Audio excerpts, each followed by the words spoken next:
수업 시작했습니다. 안녕하십니까. 네. 자, 우리 지난 시간에 여러분들 비과세까지 정리해드렸었나요? 맞죠? 네. 자, 이제 여러분들 요약집, 자, 69페이지 보도록 할게요. 자, 69페이지 보시게 되면은, 자, 5번에 계산구조라고 나와 있는데, 자, 우리 양도소득세 계산구조하고 관련된 문제, 자, 우리 시험지에서 정말 잘 나오는 부분입니다. 그래서 여러분들이 잘 확인을 좀 해주셔야 될 것 같은데, 자, 일단 계산식은 확실하게 암기하시라 그랬죠? 네, 계산식 자체는 여러분들이 확실하게 암기를 해주셔야 되고, 글자 자체를 여러분들이 정확하게 구분을 좀 해주셔야 돼요. 그래서 양도소득세는 양도가액에서 필요경비를 공제를 해서 차익을 구하시고, 다시 거기에서 장기보유 특별공제를 공제를 해서 소득금액을 구하신 다음에 다시 기본공제를 해서 과세표준을 구하고 거기에다가 세율을 곱해서 뭘 계산한다? 산출세액을 계산을 한다. 자, 그래서 항상 여러분들이 문제를 풀 때 계산식을 옆에다가 적어놓고 여러분들이 문제를 푸시는 게 가장 좋아요. 그래서 뭐 굳이 다 적을 필요는 없고 필요한 단어만 적으면 되죠. 자, 양도가액에서 필요경비를 공제를 해서 양도 차익을 구하시고 다시 장기보유 특별공제를 해서 소득금액을 구하시고 기본공제를 해서 과세표준을 구한 다음에 세율을 곱해서 세액을 구한다. 이런 식으로 해서 여러분들께서 항상 딱 적어놓고 들어가시면 돼요. 어려운 내용은 아니잖아요. 그리고 이 정도만 적어놔도 여러분들께서는 알아듣는 데는 지장이 없죠. 그죠? 못 알아듣겠어요? 알아들어야 돼요. 그러니까 왜 그러느냐면 요즘 문제는 이러한 용어 가지고 문제를 많이 내거든요. 그러니까 우리 작년에 나왔던 문제 중에 하나 가장 대표적인 게 자, 100분의 70이 딱 나와요. 우리 양도소득세에서 100분의 70이 나올 수 있는 경우는 어떤 경우예요? 미등기 하나밖에 없죠. 그러면 자, 100분의 70이 나왔는데 앞에 봤더니 미등기다 이렇게 딱 문제가 나와요. 맞아요? 맞죠? 문제는 100분의 70 앞에 뭐가 나와야 돼요? 100분의 70 앞에가 무슨 글자가 나와야 돼요? 뭔가 나와야 되죠? 그 다음에 100분의 70 뒤에 뭐가 나와야 될까? 이걸 알아야 돼요. 요즘 문제는 이걸 가지고 장난을 친다고요. 그래서 작년에 나왔던 문제가 어떻게 나왔느냐면 미등기인 경우에는 산출세액에 100분의 70을 곱한 금액을 자, 곱한 금액을 결정세액에 더한다 이렇게 나왔어요. 맞아요? 틀려요? 틀리죠. 왜 틀린지 아시겠죠? 여러분들 미등기에서 100분의 70은 이 중에 어디에 들어가요? 100분의 70은 뭡니까 이거? 세율입니다. 세율이 70%라는 거죠? 네. 근데 당연히 세율이면 앞에는 뭐가 나와야 돼요? 그래요. 과세표준이 나와야죠. 과세표준에다가 얼마를 곱했더니 100분의 70을 곱한 금액을 뭘로 한다? 산출세액으로 한다. 이렇게 나와야 이게 정답이에요. 근데 지금 이 문제처럼요. 산출세액의 100분의 70을 곱한 금액을 결정세액에 더한다. 여기에다가 몇 프로를 해서 70%한 금액을 여기에다가 더하겠다 이야기예요. 자, 세액에다가 더하겠다요. 세액에다가 더한다. 이 문장이 뭐예요? 가산세요. 가산세. 그러니까 미등기일 때는 100분의 70이 가산세가 아니잖아요. 가산세가 아니고 뭐에 해당해요? 세율에 해당한다고요. 그러니까 여러분들이 지금 알고 계시는 문장이 어디에 들어가야 되는지를 정확히 알고 계셔야 돼요. 그렇기 때문에 이러한 용어들은요 굉장히 중요한 거죠. 미등기일 경우에는 70%가 적용됩니다라고 해놓고 도대체 그 70%가 무엇인지를 모르면 안 된다는 이야기예요. 무슨 말인지 아셨어요? 자, 100분의 80이 나와요. 그러면 100분의 80이 나오게 되면은 양도소득세에서 100분의 80이 나올 수 있는 경우가 있어요 없어요? 있죠. 딱 하나 있어요. 어딘지 아세요? 여기에요. 여기. 장기보유 특별공제에서 1주택자일 경우에는 8%씩 해서요. 최대 80%까지 공제받을 수 있다고 그랬죠. 그러면 100분의 80이 나오면 앞에는 당연히 뭐가 나와야 돼요? 1주택이 나와야 되고 그 100분의 80 앞에는 뭐가 나와야 되느냐면 차익이 나와야 돼요. 차익이. 그 차익에 100분의 80을 곱한 금액을 공제한다. 이렇게 나와야죠. 그러니까 여러분들이 외웠던 그 숫자가 도대체 어디에서 나오는 숫자인지를 정확히 모르면 문제 자체를 여러분들이 숫자를 죽어라고 외운다고 하더라도 문제를 풀 수 있는 게 아니라고요. 자, 우리 지난 시간에 여러분들한테 설명드렸을 때 지난 시간에 자, 우리 고가주택에 대해서 제가 여러분들한테 정리했었죠? 자, 그랬을 때 1세대가 1주택을 자, 양도를 했는데 비과세 요건을 충족을 했어요. 자, 1세대가 1주택을 양도했는데 양도가액이 12억이고 양도 차익이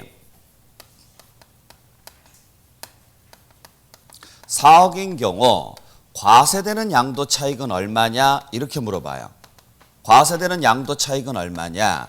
자, 과세되는 양도 차익은 예를 들어서 3억 원이다. 이런 식으로 문제가 딱 나왔어요. 작년에 나왔던 문제가. 맞아요? 틀려요? 틀려요? 아니, 저를 봐야 될 게 아니라 지금 문제를 보시라고, 문제를. 맞아요? 틀려요? 틀려요? 뭐가 틀렸어요?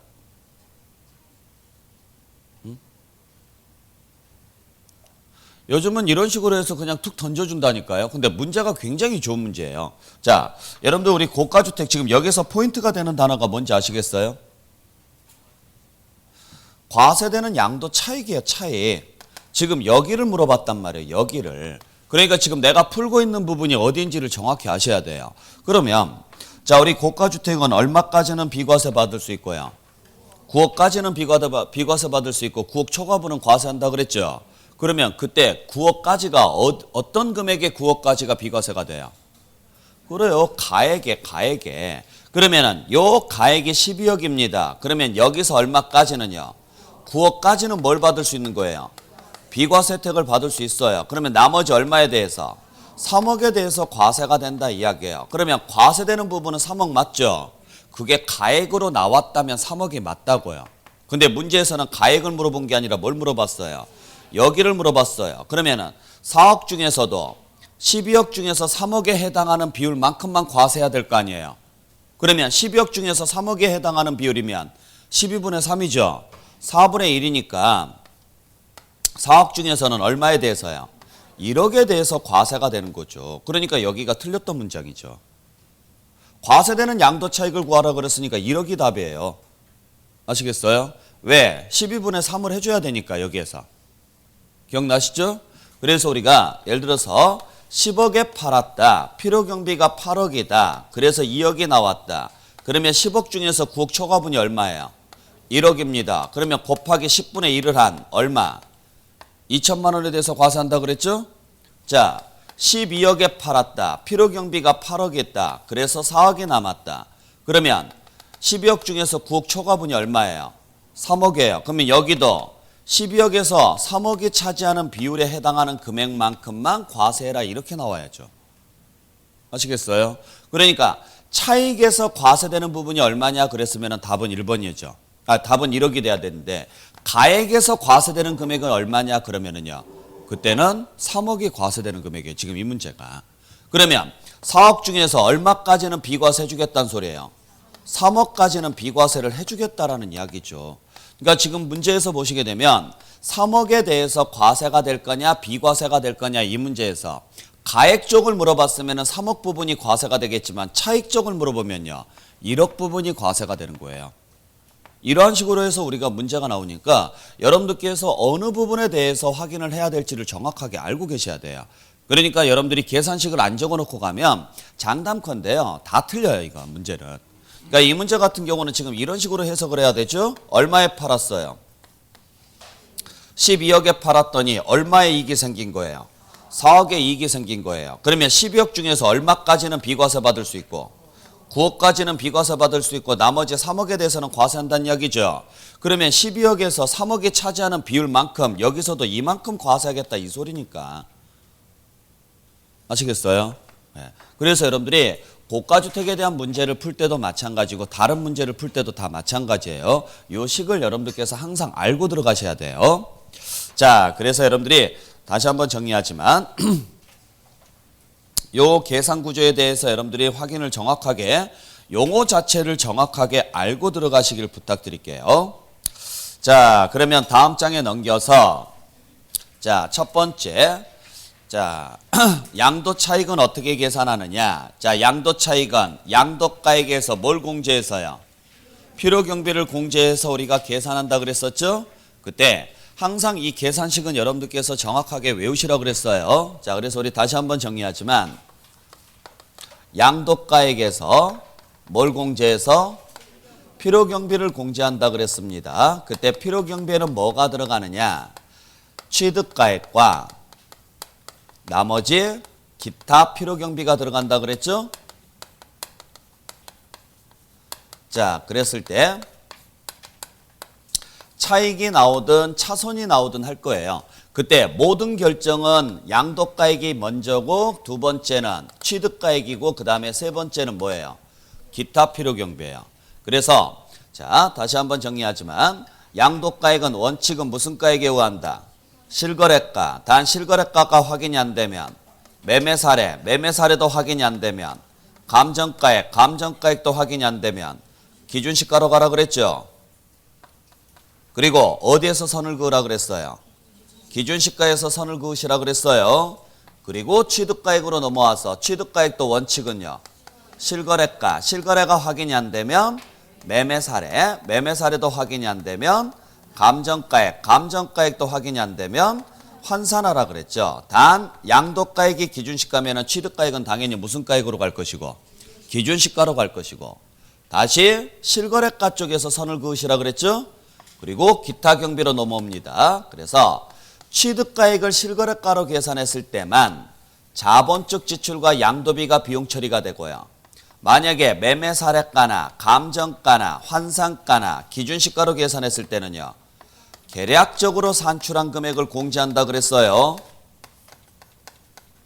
이걸 계산공제액이라고 한다 그랬죠. 그래서 이 식은 항상 여러분들께서 연습을 하셔야 돼요. 왜냐하면 이걸 글자로 문제를 많이 내니까. 그래서 다시 한번 양도가액이 실거래면 취득가액은 당연히 실거래, 매매사례, 감정가액, 환산가액을 순차적으로요. 기준시가는 사용할 수 있다 없다? 없어요. 양도가액이 매매사례여도 취득가액은요. 실거래, 매매사례, 감정가액, 환산가액 순차적으로 기준시가 사용 못하고 감정가액으로 잡혔을 때도요. 실거래다, 매매사례다, 감정가액이다, 환산가액이다 순차적으로 간다. 단 실거래나 매매사례나 감정가액이 확인이 안 돼서 기준시가로 갔다면 그때는 무조건 무슨 가액에 의한다?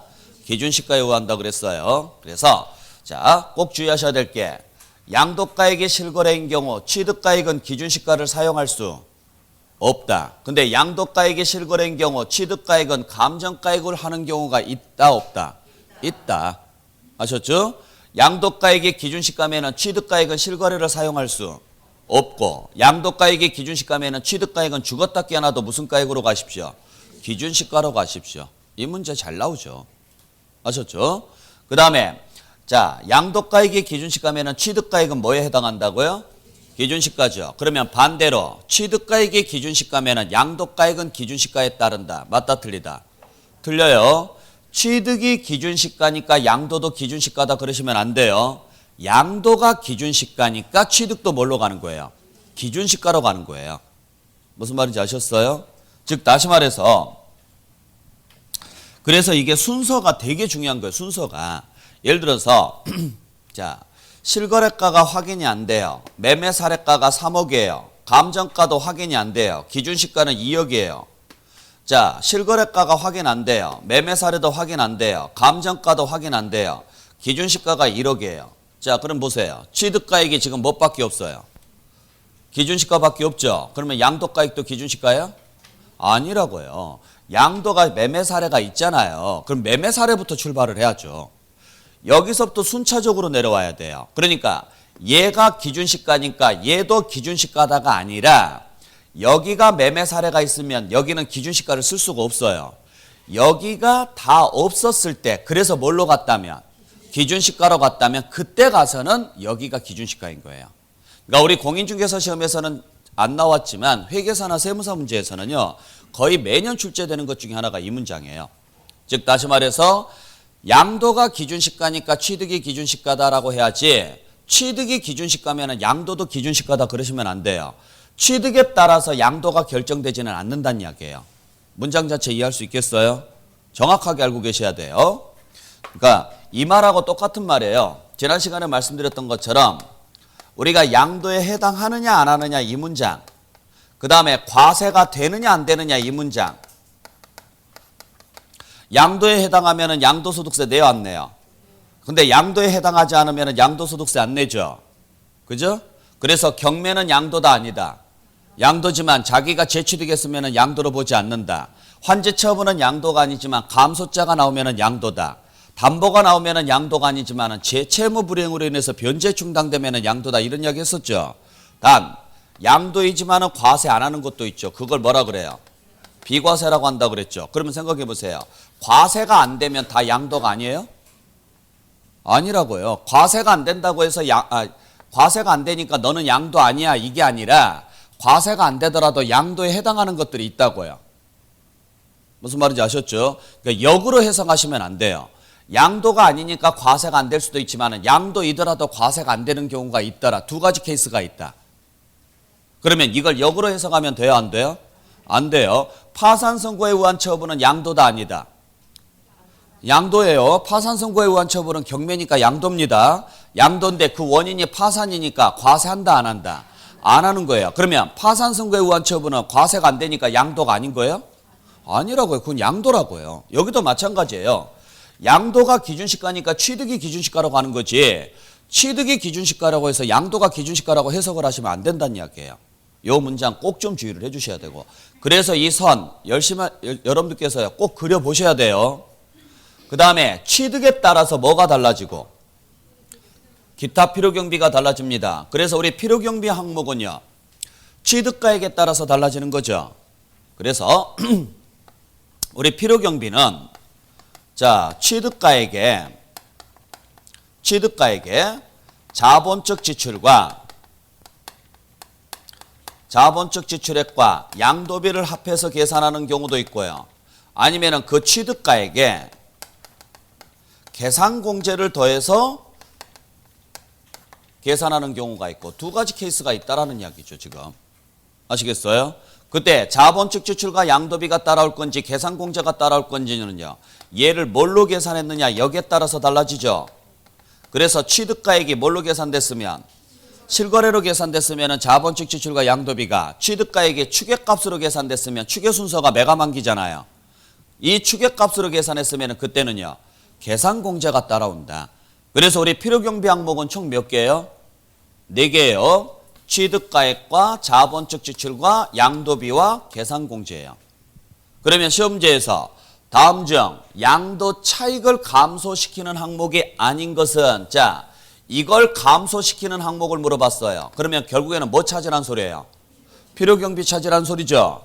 1번 취득가액, 2번 자본적 지출액, 3번 양도비, 4번 계산공제, 5번 장기보유 특별공제. 그러면 장기보유 특별공제는 차익하고 상관이 있어요 없어요? 없다고요. 그러니까 여러분들 이걸 알고 계셔야죠. 그리고 미등기일 때는 비과세 받을 수 있다 없다? 없죠. 감면 돼요 안 돼요? 안 되죠. 장기보유 특별공제 돼요 안 돼요? 안 되죠. 기본공제 돼요 안 돼요? 안 돼요. 근데 미등기일 때 유일하게 공제될 수 있는 항목은 필요경비예요. 이것들은 미등기일 때 공제 가능하다고요. 그러면 시험지에서 자 미등기 양도자산인 경우에는 자본적 지출액을 필요경비에 포함한다라고 해야 돼요? 포함하지 않는다라고 해야 돼요? 포함한다라고 하셔야 된다고. 미등기더라도. 무슨 말인지 아셨어요? 그러니까 미등기더라도 이러한 것들은요. 다 공제받을 수 있다 없다? 공제받을 수 있다고 미등기더라도. 그래서 유일하게 미등기라고 하더라도 공제가 가능한 항목이 뭐예요? 필요경비인데 단순히 필요경비라고 외우지 마시고요. 필요경비 항목을 정확히 알고 계시라고요. 필요경비에는 취득가액도 들어가고 자본적 지출도 있고 양도비도 있고 그 다음에 계산공제도 있더라. 아셨죠? 그때 자본적 지출과 양도비가 비용 처리가 되려면 취득가액이 뭘로 잡혔을 때? 실거래 그때. 만약에 취득가액이 추계값인 매가만기로 나올 때는 그때는 자본적 지출과 양도비 대신 무슨 값이 따라 나온다? 계산공제한 값이 자 계산 공제한 값이 따라 나오더라. 이걸 정확하게 알고 계셔야죠. 그때 계산 공제는 어떻게 계산한다 그랬어요? 취득 당시 무슨 금액에? 기준시가에, 취득 당시 기준시가에 자 3%짜리도 있고 7%짜리도 있고 1%짜리도 있어요. 부동산이 몇 %짜리냐면 3%짜리고 미등기일 때 적용해준다 안 해준다? 적용해준다고요. 단 등기된 거하고 차별화를 두기 위해서 0.3%만 공제가 되는 거죠. 자 그러면 예를 들어서 계산공제 여러분들이 알고 계셔야 될 게 예를 들어서 부동산일 때가 몇 %라고요? 3%예요. 그것도 무슨 금액에? 기준시가에. 그러면 만약에 100분의 3을 곱한 금액을 이렇게 문장이 나와요. 계산공제 문제가 나왔는데 그러면 100분의 3 앞에는 뭐가 나와야 돼요? 기준시가가 나와야 돼요. 그리고 기준시가 앞에는 뭐가 나와야 돼요? 취득 당시라고 나와야 돼요. 이게 양도 당시라고 나오면 안 돼요. 아셨나요? 그러면 자, 이 문제 같은 경우 한번 보죠. 이 문제 같은 경우에 양도가액이 얼마입니까 지금? 양도가액이 3억입니다. 그쵸? 순차적으로 내려오셔야 돼요. 순차적으로. 아셨어요? 실거래를 봤더니 없다. 매매 사례가 있다. 그럼 매매 사례로 가시는 거예요. 그 다음에는 내려올 필요 없죠? 자, 그러면 이제 매매 사례가 잡혔으니까 취득가액은 뭘로 가야 돼요? 실거래로 가야 되는데 없네요. 매매 사례도 찾아봐도 없네요. 감정가액을 봤는데 없네요. 그러면요. 환산하라 그랬죠. 환산. 기준시가 쓰지 마시고. 그래서 환산가액은 어디에서만 사용되는 거다?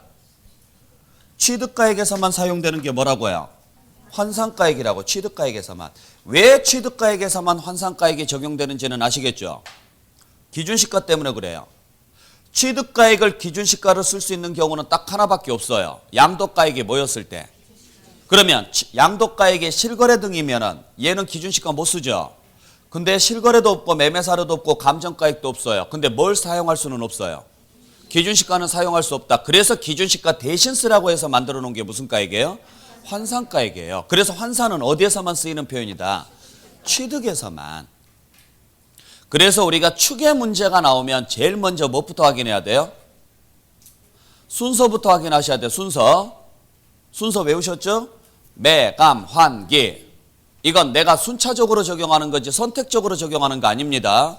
그래서 여러분들께서는 외울 때는 매감환기라고 외우시고 그 다음에 매감환기 순서가 맞으면 그 다음에는 뭘 봐야 돼요? 양도를 물어봤느냐 취득을 물어봤느냐를 보시라고요. 아시겠어요?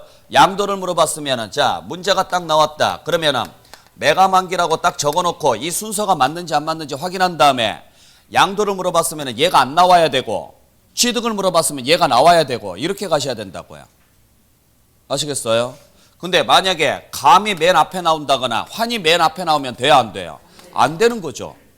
그러면 순서 자체가 틀렸으면 처음부터 틀린 문장이고요. 자 순서가 매감이 맞아요. 그 다음에 이제 얘를 확인하려면 매감이 맞다면 그 다음에는 얘가 나와야 되죠. 그러려면 그때 가서는 양도인지 취득인지를 꼭 보시라고요.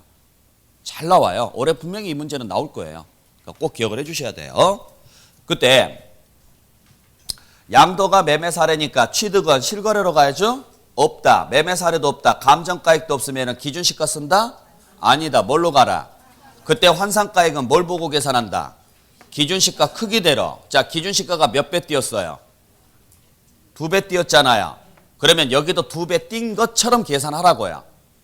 그러니까 취득가액은 1억 5천이 되겠죠. 1억 5천이. 3억의 2분의 1이 얼마냐고요? 1억 5천이죠. 계산 문제가 중요한 게 아니에요. 계산을 지금 하라는 거 아니에요. 자, 그러면 계산 공제는 얼마예요? 계산 공제 얼마냐고요? 얼마? 자, 450입니까? 300입니까?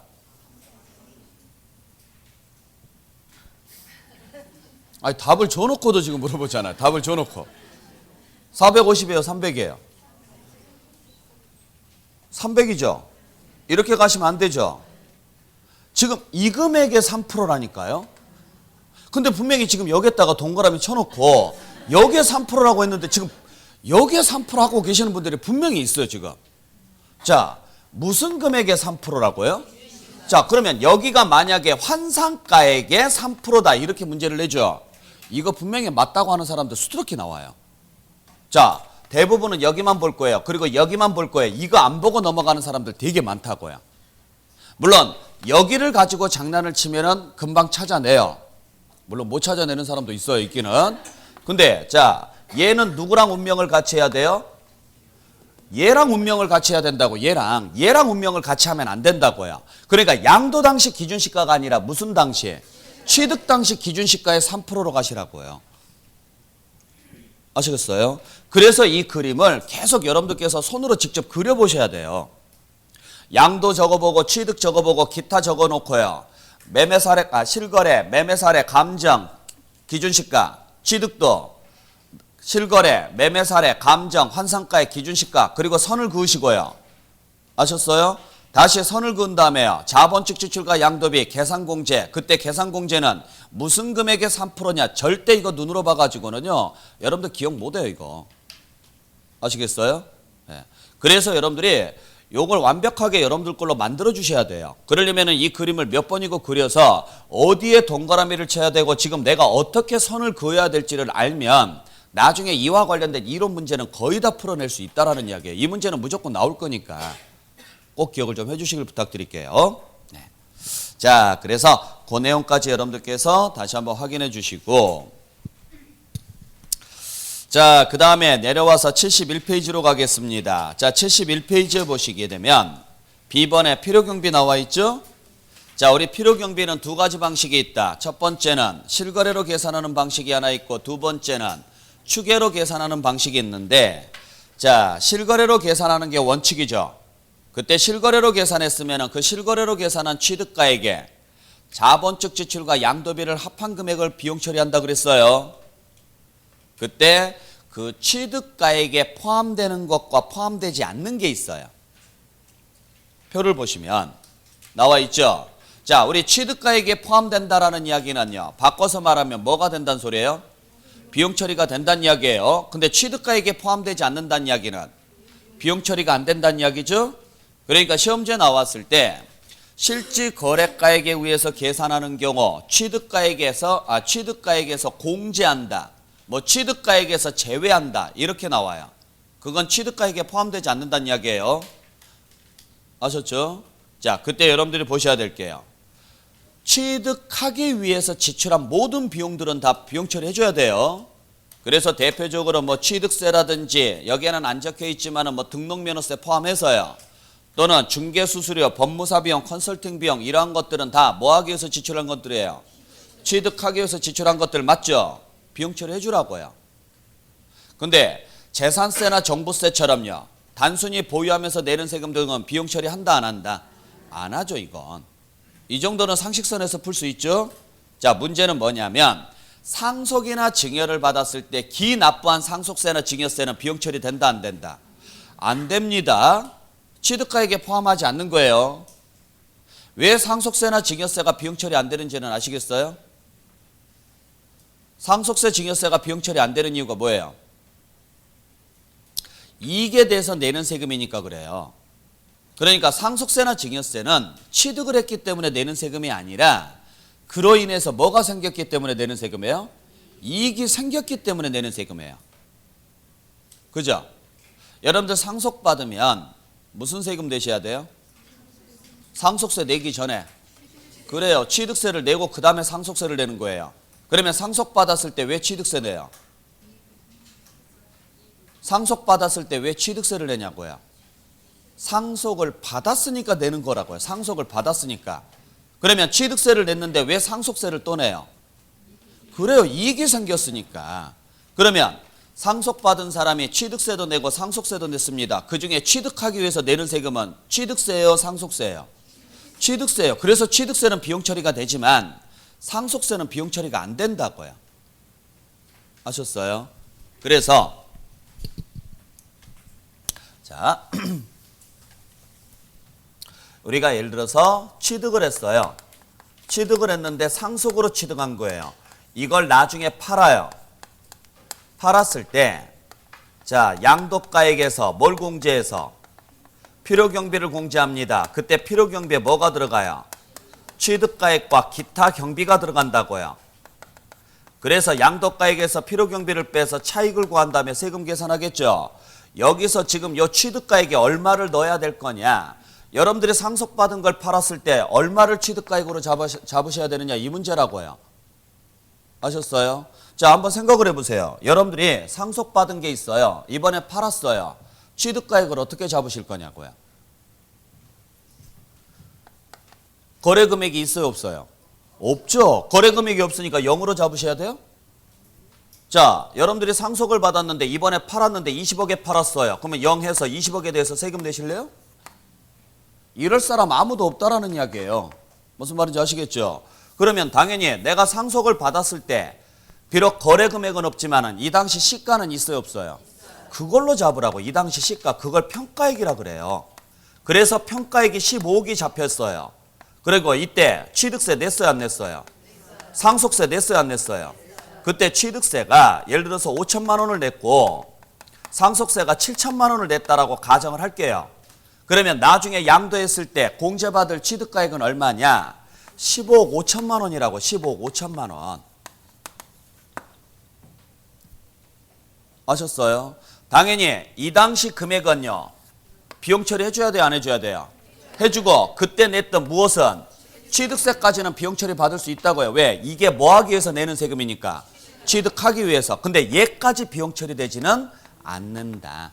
왜냐하면 얘는 취득했기 때문에 내는 세금이 아니라 그냥 이익이 생겼기 때문에 내는 세금이니까 취득하고는 상관없잖아요. 그래서 상속세 증여세는 양도차익 계산 시 필요경비에 포함되는 항목이 아니에요. 비용 처리된다, 안 된다? 안 됩니다. 꼭 기억을 해주셔야 돼요. 자, 그 다음에 니을번 보세요. 니을번에 보시면은요, 이자 있죠. 자, 취득하기 위해서 당사자끼리 약정한 이자 같은 경우는 다 비용 처리해줘요. 아셨죠? 그러니까 여러분들하고 저하고 거래할 때 거래 금액에 이자까지 넣어서 거래했으면 그것도 당연히요. 뭐 하기 위해서 지출한 거예요?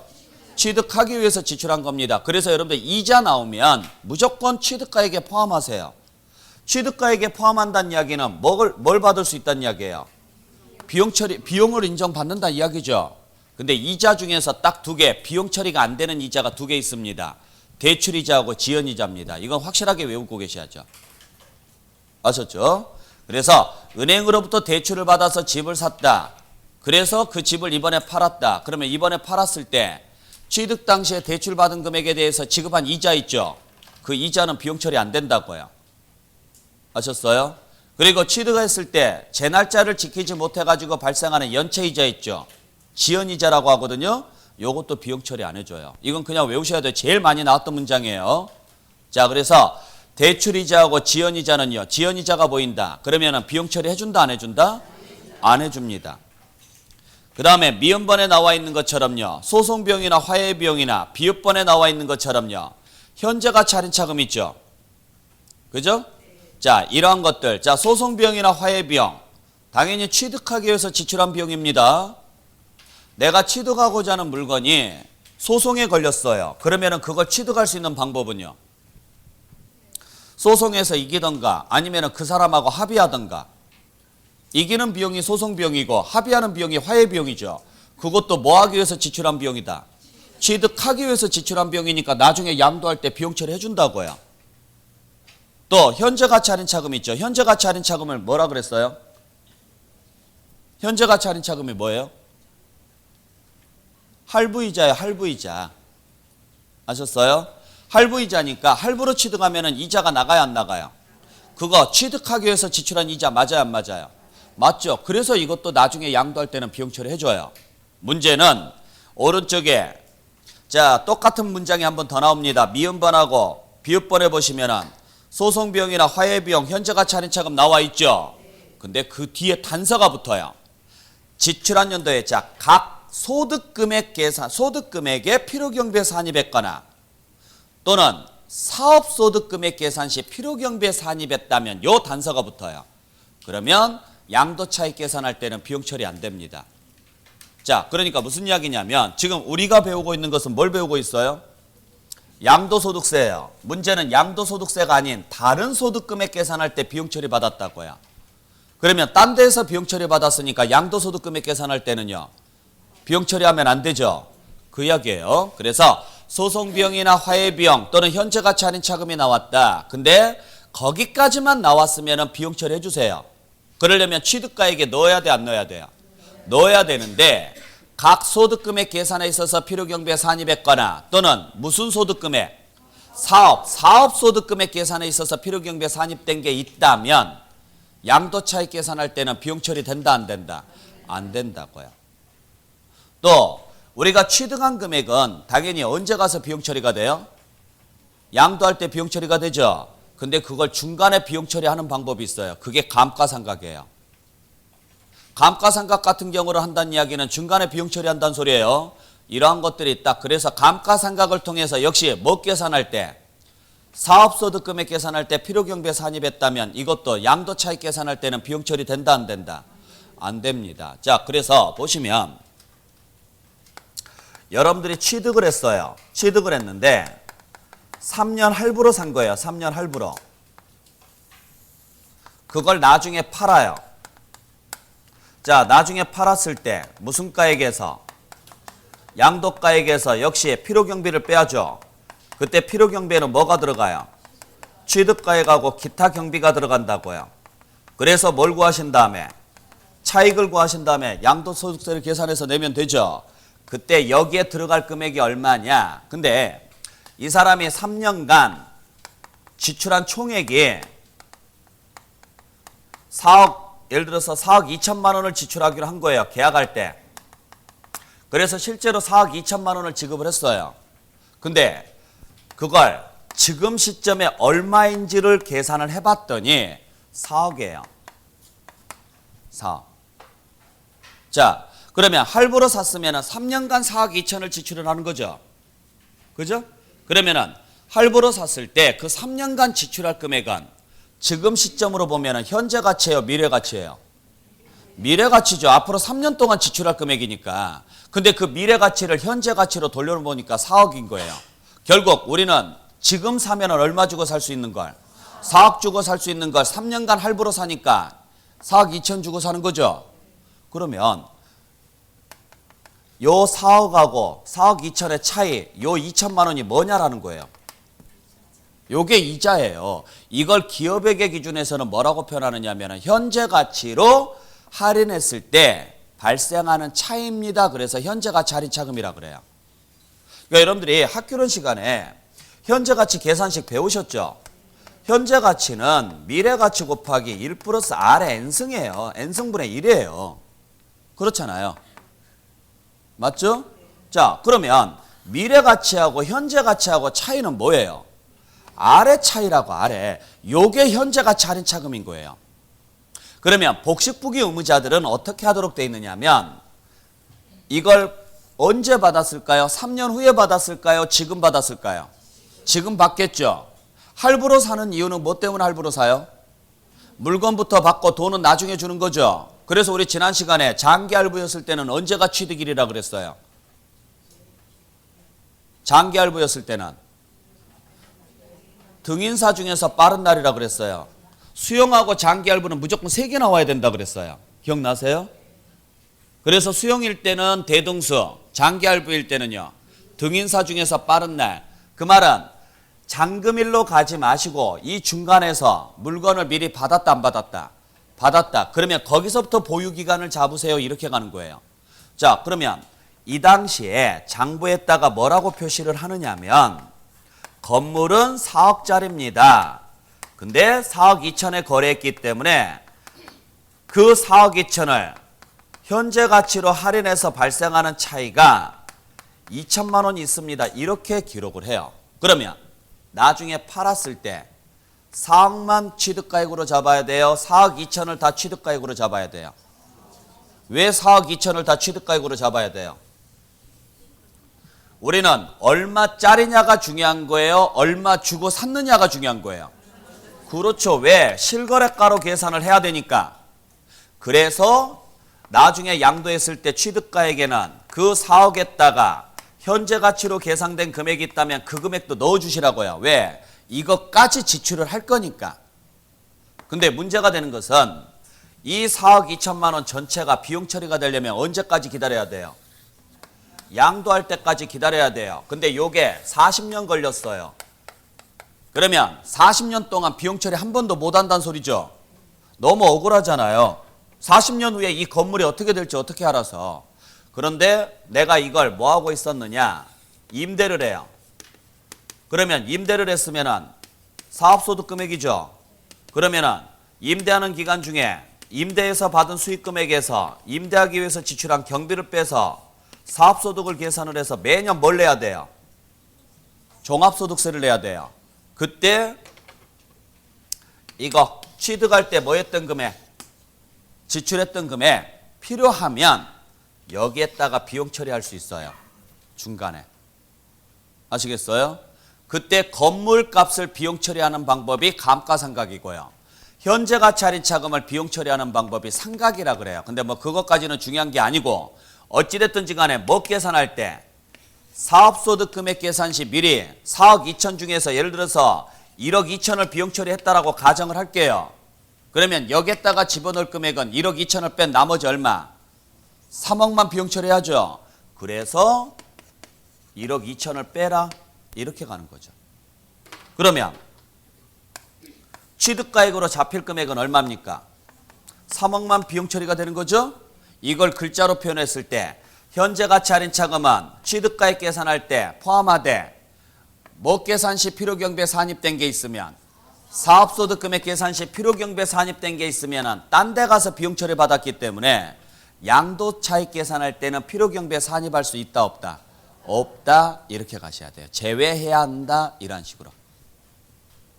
무슨 말인지 아시겠어요? 네. 자, 그래서 개념을 좀 이해를 좀 해주시길 부탁드릴게요. 그리고 이건 실무에서도 아시는 분들이 많지는 않아요. 근데 우리가 중개업을 하다 보면 여러분들 소유의 건물 가지고 중개사무실을 한다. 예를 들어서 그러면 중개업을 하다 보면 필요경비는 솔직히 말해서 거의 고정비밖에 안 나와요. 중개업자들은. 그렇죠? 그것도 남의 건물에서 임차해서 쓰면은 그나마 임차료라도 나가겠지만 내 건물 가지고 가면은요 솔직히 공과금 외에는 나갈 게 없어요. 근데 수입이 어마어마하게 잡혀요. 예를 들어서 장사가 잘 돼서. 그러면 수입은 엄청나게 잡히는데 비용 털 게 없으면은요 세금 몽땅 쏟아지죠. 그때 가끔 쓰는 방법이 이걸 감가상각해서 비용 터는 방법들도 있어요. 근데 그걸 몰라요 사람들이. 나중에 실무 가면 이게 엄청나게 도움될 때가 많은데 우리가 이론상으로도 여러분들이 알고 계시라고요.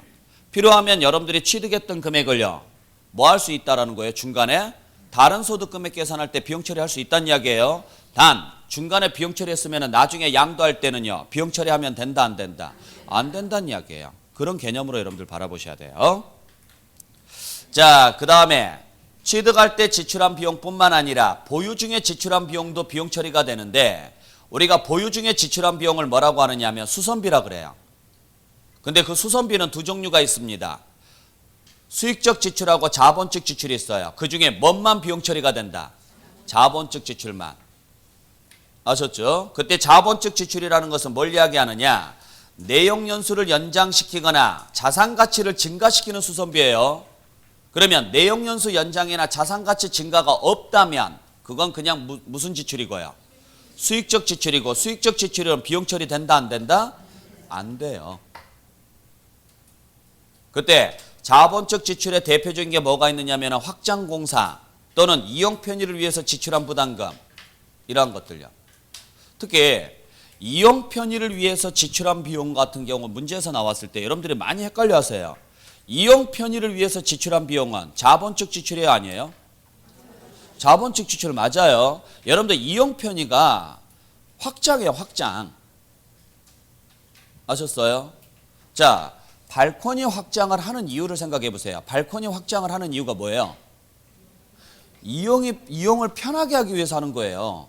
작은 방 같은 경우는 예를 들어서 30평대 같은 경우 확장 안 하면 작은 방에 침대 들어가요 안 들어가요? 못 들어가요. 아시잖아요. 못 들어갑니다. 그래서 여러분들 모델하우스 같은 데 보면 침대 딱 작은 방 같은 경우 나놓죠. 그때 확장 안 했을 때 그 선 그어놓죠. 그 침대 다 걸려요. 그러니까 아무리 빌트인이 되어 있고 한다고 하더라도 침대 같은 거 못 들어가요. 그래서 그러한 공간 활용도를 높이기 위해서 뭘 하는 거예요? 확장을 하고, 당연히 확장을 하면은요 가격은 어떻게 돼요? 올라가죠. 그래서 그게 이용 편의하고 같이 연결해서 보셔야 돼요.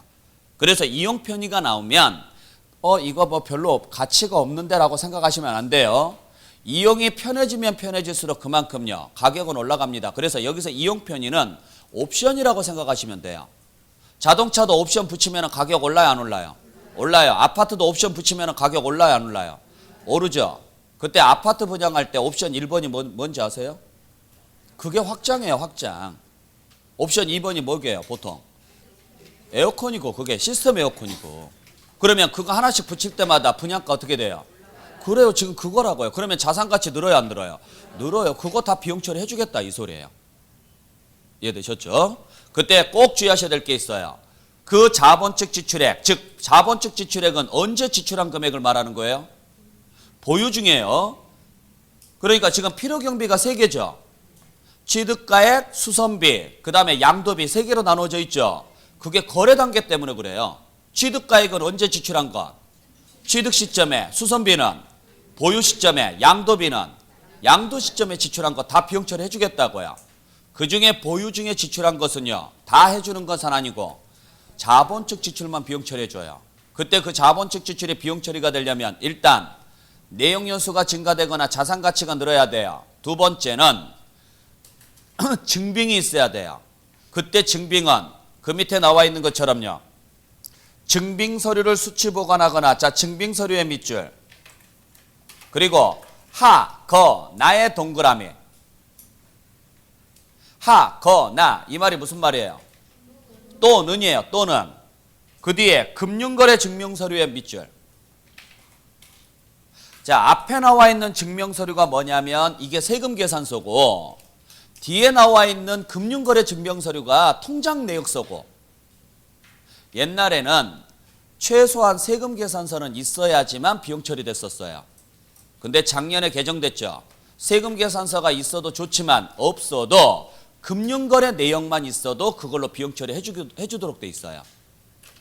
아시겠죠? 그러면 만약에 시험지에서 증명서류를 수치 보관하지는 않았지만 금융거래 증명서류에 의하여 확인되는 경우 비용으로 인정된다, 안 된다? 인정된다라고 하셔야 돼요. 아시겠죠? 네, 꼭 기억을 해주시고.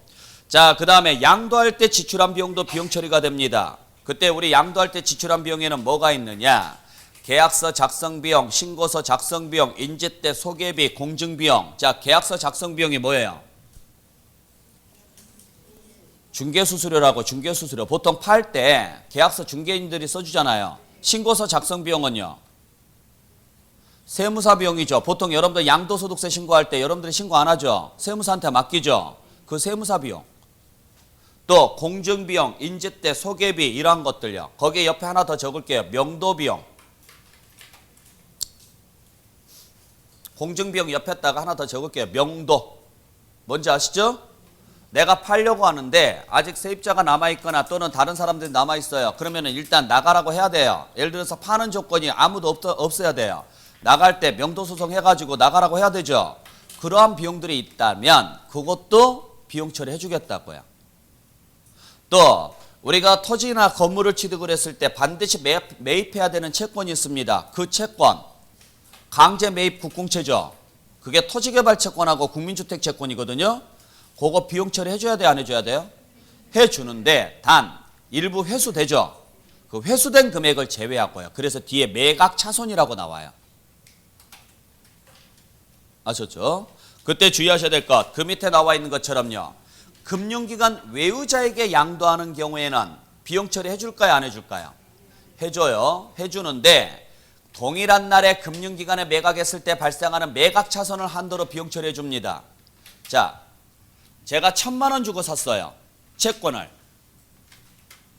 채권 보셨어요, 혹시? 인터넷으로 한번 검색 한번 해보셔도 좋아요. 해보세요. 어떻게 생겼는가. 국민주택채권이나 토지개발채권 보이거든요. 검색해보시면 뜨는데 그걸 여러분들이 사요. 사야 돼요. 무조건 사야 돼요. 토지나 건물을 매입을 하면 무조건 사야 돼요. 그러면 그거 바로 팔아요, 안 팔아요? 팔거든요. 그러면 예를 들어서 1,000만 원 주고 샀는데 그냥 은행에다가 바로 팔았더니 700 주네요. 그러면 얼마 손해봤어요? 300. 그거 비용 처리된다고요.